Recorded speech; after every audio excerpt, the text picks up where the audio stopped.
Uba Onistar nang kendriu Presiden Kenyau Trep Aceh National Movement HANM East Khasi District udawa berdeban Kemardor ya gitu bidan keti ha kejinglai tu ya kejingkli exam need arhajar arpundriu. Uba Onistar luang ba keni kejinglai tu kejingkli jong keni exam kisamla pulih ha keri India kadai kesin kebesan kejinglai tu kebeningkong kadai house name arhajar khatsan bot house name arhajar khandriu poi house name arhajar arpway beteng biang house name arhajar arpusau barhapo ars name like biang kijingkli mentaus nem arhajar arpundriu. Kum kesang kesong tu syai bakane konra ya ke jingdo jingkermen jong kisamla da kilak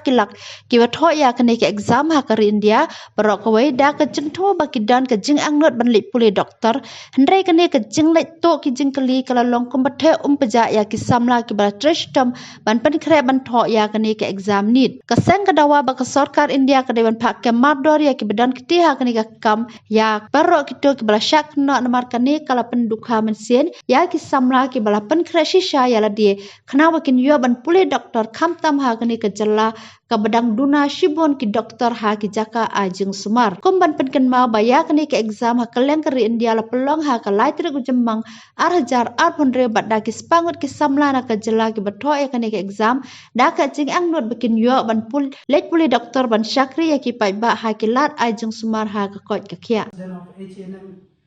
HANM New Trap Aceh National Movement HANM like East Khasi Districts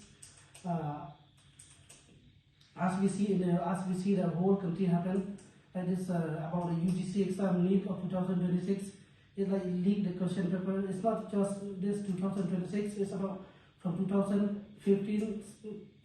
16 21 and 24 and 26 exam was happened on 3rd of May 2026. Again, they will write the exam. I hope them to be doing well in this exam again. I hope them to be successful in life for all the youth in India, especially in the state of Meghalaya, because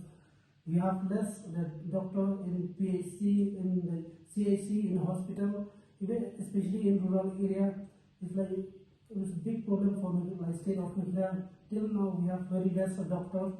From the HANM East Khasi District,